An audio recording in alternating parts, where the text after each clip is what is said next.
Hoje, talvez seja o dia também para falar sobre a nossa igreja. A igreja que foi fundada sobre o alicerce destes dois apóstolos, sobre o sangue deles. O testemunho destes discípulos de Jesus, destes apóstolos, legitimam a nossa fé. Não existiria igreja sem o testemunho deles, sem a fé de Pedro. A igreja foi edificada desde sempre sobre estas colunas. É impressionante às vezes, como a gente se esquece destas coisas, da sucessão apostólica, por exemplo, de saber que tem um homem que ocupa hoje o lugar de Pedro, que sucede Pedro, vigário de Cristo. A gente se esquece desta preciosidade, desta riqueza. Nós comparamos a nossa igreja muitas vezes, achamos que ela equivale a qualquer uma outra. Nos esquecemos do sangue de tantos homens e mulheres que deram a vida por conta da fé católica. Não existia uma outra igreja até o século XVI. 1500 anos de igreja católica. Quando o Papa Francisco foi eleito, tinha um cardeal norte-americano lá na sacada da Basílica de São Pedro.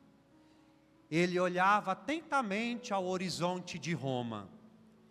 Quando ele chegou nos Estados Unidos, sua pátria, perguntaram a ele o que tanto ele olhava, um olhar fixo no horizonte. Ele disse o seguinte: ao longo destes 2000 anos, mais ou menos assim, muitos quiseram acabar com a igreja. Imperadores romanos perseguiram a igreja. Nenhum deles sobrou. O sucessor de Pedro está aqui, sobrevive, até hoje. Não existe fé sem Pedro. É Pedro que legitima, como o evangelho de hoje nos conta. Eu te darei as chaves do reino dos céus. O que tu ligar na terra, eu vou ligar no céu. O que tu desliga na terra, eu desligarei no céu.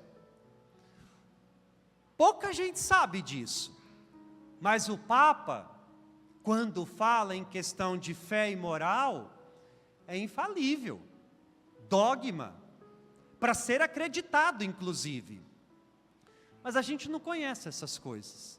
Eu preguei sobre isso domingo passado.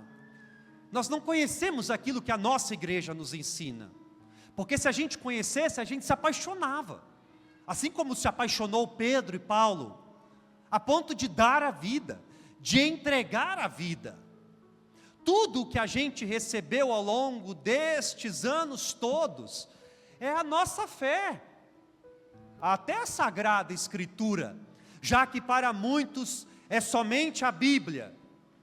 Não existiria a Bíblia se não houvesse a Igreja Católica. Quem organizou a Bíblia deste jeito, e a deles também, eles só tiveram o trabalho de retirar 7 livros. Mas quem organizou a Bíblia foi a Igreja Católica. Não caiu assim não, como você tem na sua casa. Foi a igreja que organizou, foi a igreja que disse: olha, este livro é inspirado, este não é inspirado. Se eles, por exemplo, meditam o evangelho de Mateus, foi porque a igreja disse que este evangelho é inspirado. Se eles meditam o livro do Apocalipse, que foi um dos últimos a entrar no cânon bíblico, foi porque a igreja disse que este livro era inspirado. Foi a igreja que organizou a Sagrada Escritura. Foi a igreja que separou os livros, tal como a gente conhece. Por que o Evangelho de Mateus é o primeiro em ordem ali do Novo Testamento? Vocês pensam que foi o primeiro a ser escrito? Não. O primeiro evangelho a ser escrito foi o Evangelho de Marcos. Mas Marcos não... Por que não botou o Evangelho de Mateus ali? Quem organizou a Bíblia desta forma? Gênesis, Levítico, Número, Êxodo antes, né? Deuteronômio, Josué, e assim vai, nesta ordem que está aí. Foi a igreja, não foi Lutero, foi a igreja que fez desta forma. Quem separou os capítulos, inclusive, os versículos? Vocês pensam que quando eles escreveram os textos, eles colocavam lá, versículo 1, não, foi a igreja que fez isso. Foi a igreja que colocou capítulo nos livros, versículo nos livros. Foi a igreja. Mateus está na frente de todo mundo, porque o evangelho da igreja é o único evangelista que usa essa palavra, igreja. Eu construirei a minha igreja. Por isso que a igreja coloca o evangelho de Mateus como primeiro ali do Novo Testamento, porque a igreja precede, porque o evangelho da igreja. Saiu uma pesquisa, o número de católicos diminui. Isso não me abala nem um pouco, mas nem um pingo mesmo, sabe? Quando eu vi aquilo, primeiro assim, a gente pode até questionar e tudo mais, mas minha gente, talvez fosse necessário, como diz o Evangelho, a gente separar o trigo do joio mesmo. Talvez a igreja tenha que passar por aquilo que um dia ela passou, ser minoria, para valorizar a fé, assim como estes fizeram um dia. Não é o número dos evangélicos que está crescendo hoje, é os coaches, não são as igrejas evangélicas, é aqueles que têm uma oratória muito que bonita, que cobram fortunas até para batizar, e as pessoas estão se iludindo por isso, por pouca coisa. E a igreja, que sobrevive da fé dos apóstolos, a igreja da Eucaristia, a igreja dos sacramentos, e a igreja dos santos. Não gosto de santo, pelo amor de Deus. Você acha que a gente é um bando de topeira, que não sabemos diferenciar o que é um culto de adoração, por um culto de admiração, de veneração? A igreja dos santos mesmo, do testemunho deles. A igreja precisa ser santa mesmo. Quanto mais, melhor. Quando a igreja proclama alguém santo, reconhece virtudes nesta pessoa. Alguém que se configurou ao Evangelho, apaixonado por Jesus.